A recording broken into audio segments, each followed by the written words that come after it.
بسم الله الرحمن الرحيم والصلاة والسلام على أشرف المرسلين. Salam alaikum, bonjour tout le monde. Aujourd'hui, on va voir ensemble un nouveau chapitre pour Master de instrumentation. On va voir ensemble un chapitre sur la mesure et l'instrumentation. Et à titre d'exemple, on va commencer par comment faire le mesure de vitesse à travers des capteurs. Voici le plan de notre présentation. On va commencer par une introduction. Après, on passe aux différents types ou bien de différentes unités de calcul de vitesse. Troisièmement, on va voir quels sont les types de vitesse, les appareils de mesure de la vitesse et on va voir mesure des vitesses de rotation. À titre d'exemple, nous avons le tachymètre sans contact, c'est-à-dire on va utiliser c'est l'optique. Et deuxièmement, nous avons le tachymètre avec contact et le stroboscope. Après, on passe aux mesures des déplacements linéaires en utilisant des radars à effet Doppler, des radars laser. Et on passe, troisièmement, mesure de la vitesse des fluides en utilisant des appareils de mesure dits traditionnels ou bien des appareils de mesure optiques.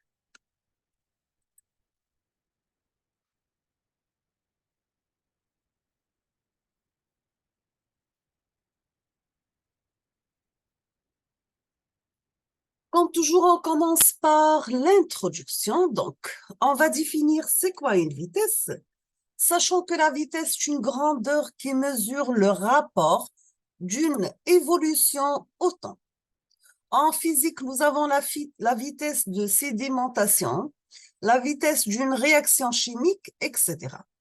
En particulier, en cinématique, nous avons la vitesse, c'est une grandeur qui mesure pour un mouvement le rapport de la distance parcourue au temps écoulé. Quelles sont les unités de mesure de la vitesse? On va commencer par l'unité internationale de la vitesse cinématique, c'est le mètre par seconde, mètre par seconde. Sachant que le véhicule automobile, on utilise le kilomètre par heure. Ce qui concerne le système anglo-saxon, on utilise le mille par heure, mille par heure.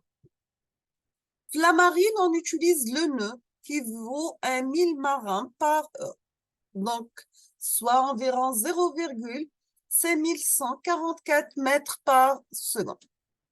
Si on va parler maintenant côté aviation, on utilise parfois le Mach. Un Mach étant la vitesse du son qui varie en fonction de la température.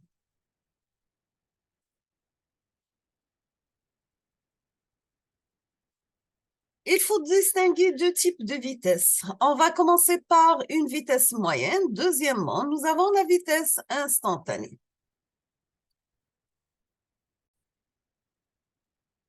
On a dit qu'on distingue deux types de vitesse, la vitesse moyenne et la vitesse instantanée. Et on peut aussi distinguer l'accélération, le battement par minute, vitesse de la lumière, vitesse du son, vitesse de phase, vitesse de groupe, vitesse relative et on termine avec la vitesse aérodynamique.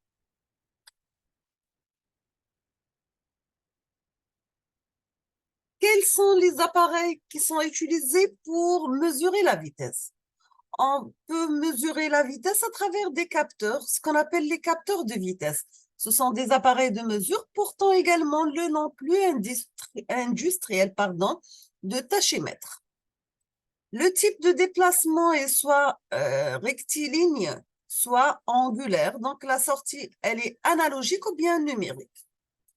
Pour mesurer des vitesses de rotation, on utilise le stroboscope, le tachymètre sans contact, c'est-à-dire à l'aide de l'optique, un tachymètre avec contact, ou bien des mesures de déplacement linéaire en utilisant le radar à effet Doppler et les radars laser.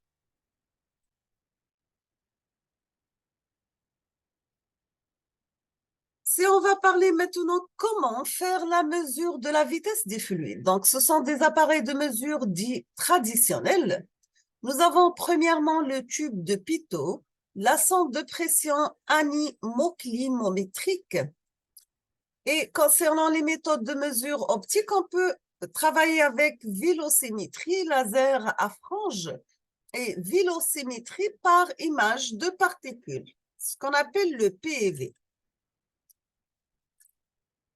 Concernant maintenant comment mesurer des vitesses en mode rotation, il existe plusieurs solutions pour mesurer dans l'industrie la vitesse de rotation ou bien déplacement des objets.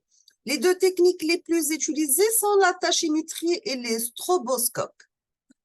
En ce qui concerne les tachymètres, les deux technologies les plus courantes sont les tachymètres optiques ou bien ce qu'on appelle la réflexion et les tachymètres à contact. On passe maintenant à la définition. C'est quoi un tachymètre?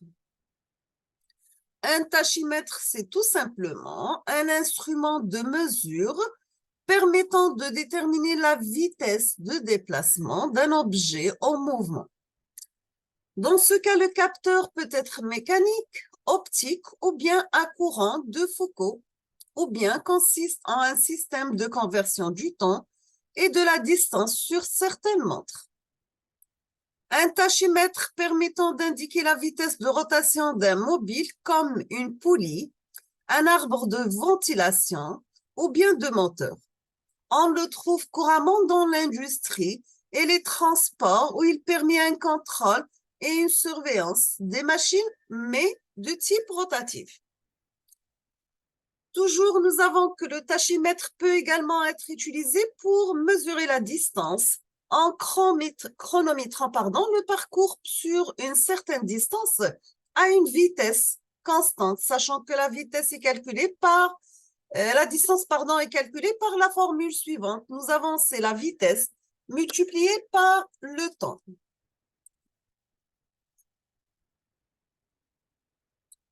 Quels sont les types de tachymètres? Il existe deux types de tachymètres. Vous avez le tachymètre sans contact, ou bien ce qu'on appelle optique. Les tachymètres optiques utilisent le principe de réflexion de la lumière. Ils sont équipés d'une LED qui émet une lumière, et qui va se réfléchir sur une cible et revient vers l'appareil équipé d'un récepteur. Toujours la vitesse est mesurée en comptant la fréquence à laquelle le faisceau est réfléchi. Cette solution est particulièrement utilisée pour les mesures d'objets tournants type axe ou bien moteur. Et vous avez l'exemple industriel sur cette image.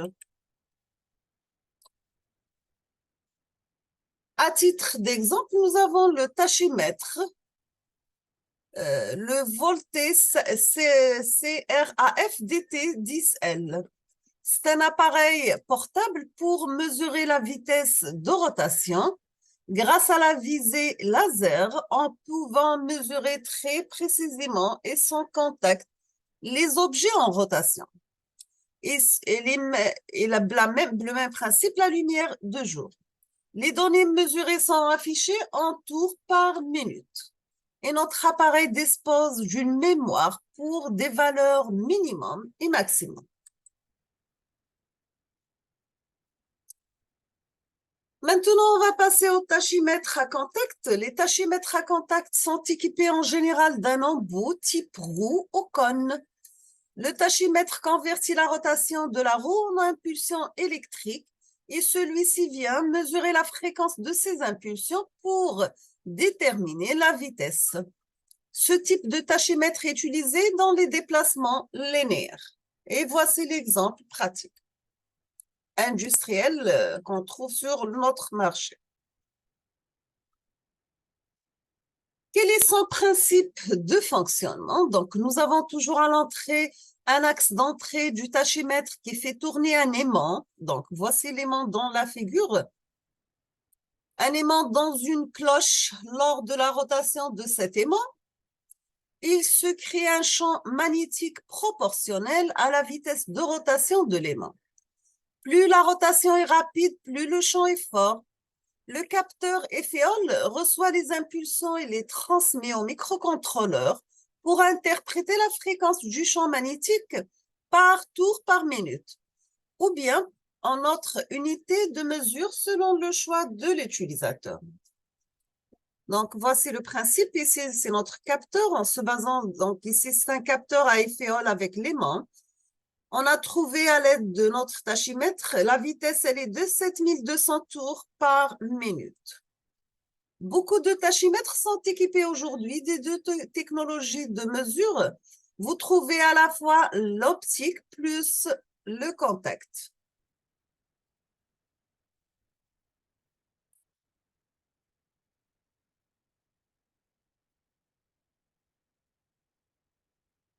Deuxième type, c'est bien ce qu'on appelle le stroboscope. Un stroboscope, c'est une source de lumière intermittente par un dispositif mécanique ou électronique. On produit une alternance de phases lumineuses, ce qu'on appelle le flash, ou de phases obscures. Donc, obscure, ça j'aime le mot d'alam. Donc, on a ou d'alam. Le stroboscope, c'est une source de lumière saccadée issue d'un dispositif mécanique ou électronique qui fait alterner les phases obscures et les phases lumineuses à travers le flash. La stroboscopie permet d'observer des phénomènes périodiques dont la fréquence est trop élevée pour l'œil nu.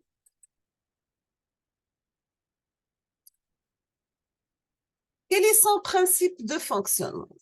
Avec un stroboscope, on visualise uniquement la vitesse. Pour cela, il faut ajuster le clignotement du stroboscope jusqu'à obtenir une image fixe de l'arbre en rotation. La valeur indiquée est alors la fréquence de clignotement de la lampe et cette fréquence correspond à la vitesse du moteur. Ou bien de mesure consiste à générer des flashs dont la fréquence est égale à la vitesse de rotation du dispositif dont on veut mesurer cette vitesse.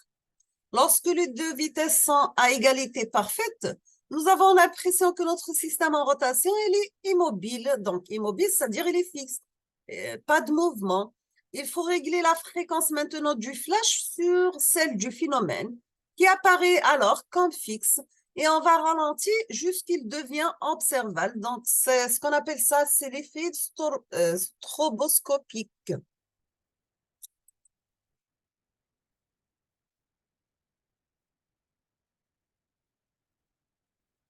Maintenant, on va voir ensemble comment faire la mesure des déplacements, mais qui sont de type linéaire.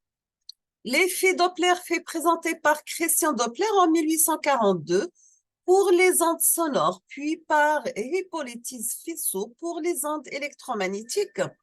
En 1848, il a aujourd'hui de multiples applications dans différents domaines. Vous trouvez la médecine, l'astrophysique, les radars, les soneurs, etc. L'effet Doppler ou effet Doppler-Fizeau désigne le décalage de fréquence d'une onde mécanique, acoustique, électromagnétique ou bien d'autres natures. Ils sont observés entre les mesures entre l'émission et la réception, bien sûr. Lorsque la distance entre l'émetteur et le récepteur varie au cours du temps. Donc ça, c'est la condition initiale pour vérifier ou là pour valider la mesure. Si on désigne de façon générale ce phénomène physique sous le nom d'effet Doppler, le terme d'effet Doppler-Fizeau est réservé aux ondes électromagnétiques.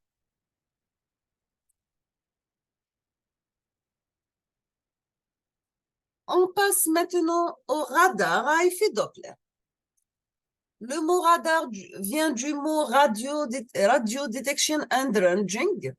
De contrôle routier, c'est un appareil servant à mesurer la vitesse des véhicules circulant sur la voie publique à l'aide d'ondes électromagnétiques radio. Un radar type MESTA émet une onde continue de fréquence 24,150 GHz qui est réfléchie par la voiture se trouvant dans la direction pointe. Par effet Doppler, cette onde réfléchie possède une fréquence légèrement différente de celle émise. Plus grande fréquence pour les véhicules s'approchant du radar et plus petite pour ceux qui vont être éloignés.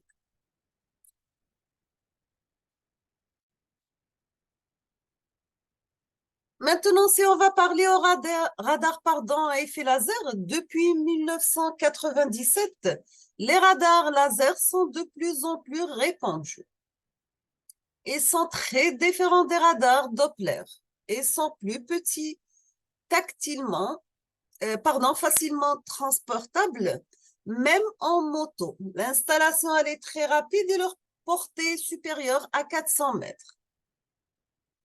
Le principe de la mesure de vitesse grâce à un radar laser est à la base une mesure de la distance séparant la cible du cinémomètre. Cette mesure de distance consiste à mesurer le temps, mais par une impulsion laser pour atteindre la cible. Bien sûr, viser et revenir au cinémomètre après réflexion. Un compteur électronique de temps est déclenché. Lorsque l'impulsion est émise par le laser est arrêtée, lorsque l'impulsion retour est détectée, bien sûr. Bien sûr, dans ce cas, on va connaître le temps d'aller-retour ainsi que la vitesse de la lumière. Donc, comme vous voyez bien dans cette figure.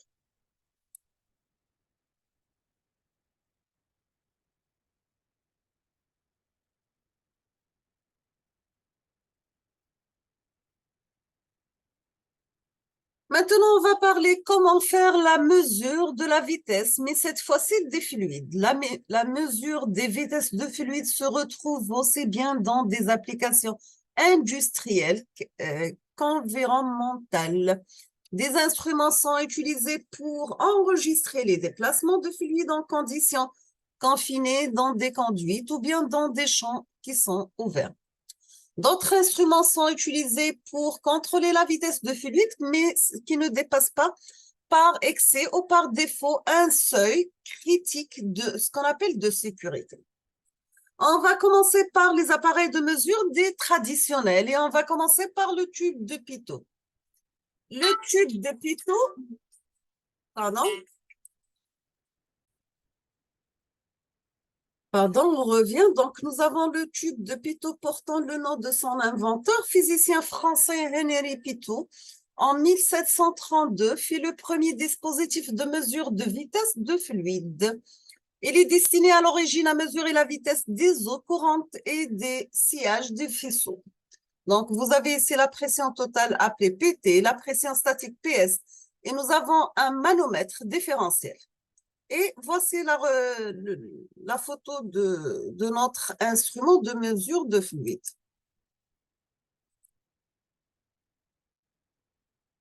On va détailler comment il travaille ce tube de Pitot. Il est constitué de deux tubes coudés concentriques dans les orifices en communication avec le fluide dont on veut mesurer la vitesse sont disposés de façon particulière. L'un placé orthogonalement à une vitesse relative V égale à la vitesse du fluide, une pression statique PS égale à la pression ambiante.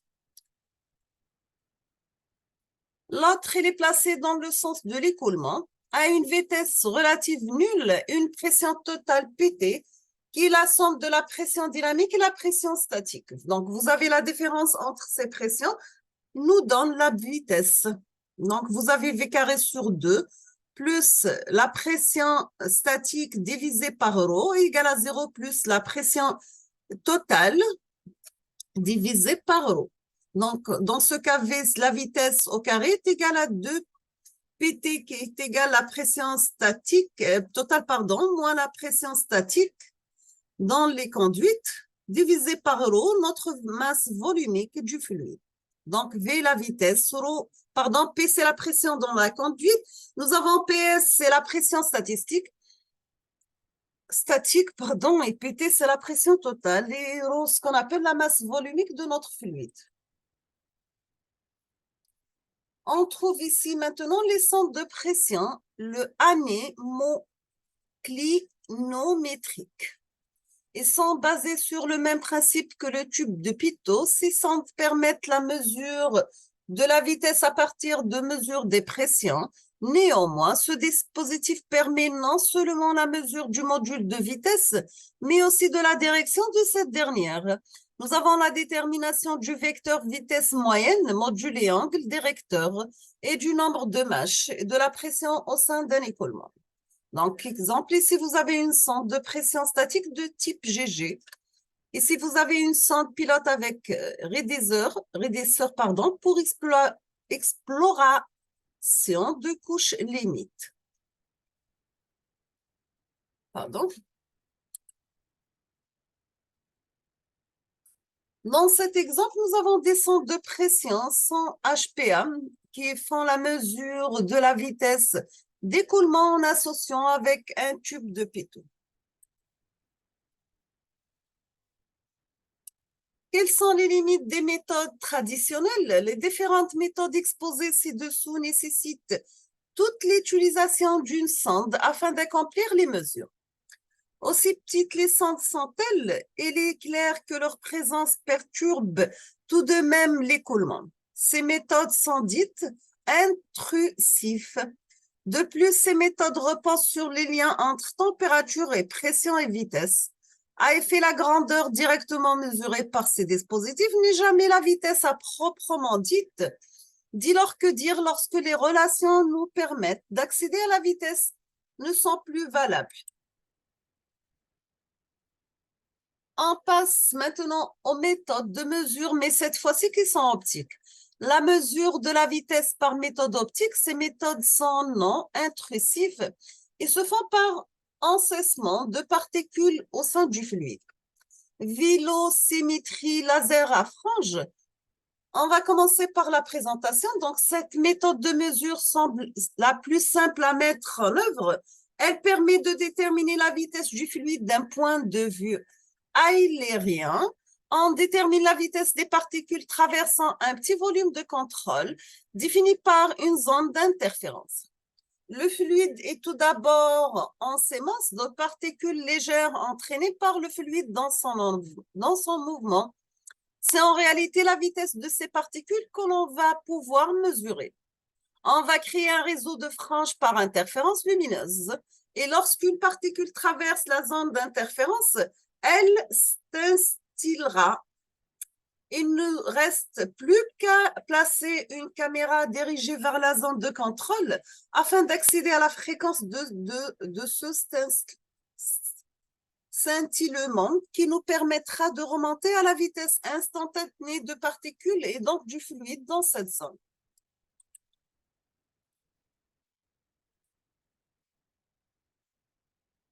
On passe maintenant aux vélocimétries par image de particules, ce qu'on appelle le PEV. Le principe, donc, pour l'enregistrement des clichés ou d'une séquence de PEV, l'écoulement est en sémence par des microparticules servant d'indicateur. Dans le souci d'avoir des particules entraînées par le mouvement global à accélération non nulle, il faut garantir que leur vitesse s'approche le plus possible de celle de fluide. Le choix sera également conditionné par la faculté et la particule à rediffuser, bien sûr, diffusion de mais, ce qu'on appelle la lumière dans ce cas du plan laser vers le plan de prise de vue. Nous avons des exemples de ces particules peuvent être du type polycitrène ou bien polyamide et des sphères de verre creuses. On termine avec la dernière partie. Donc, vous voyez bien que pour les méthodes de mesure par effet de Doppler, son principe pour les fluides qui est éliminé par un plan de lumière laser, les particules en suspension dans le fluide qui vont diviser cette lumière incidente et puisqu'elles sont animées d'une vitesse. La fréquence de l'onde diffusée va être modifiée par effet Doppler et l'analyse de cette fréquence permet de remonter à la vitesse des particules dans une direction dépendant de la direction d'observation.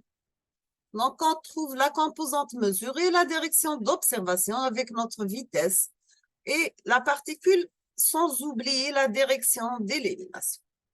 Donc, je vous remercie infiniment pour votre attention. Comme toujours, n'hésitez pas à poser vos questions et à la prochaine cours, Inch'Allah. Merci beaucoup et à la prochaine.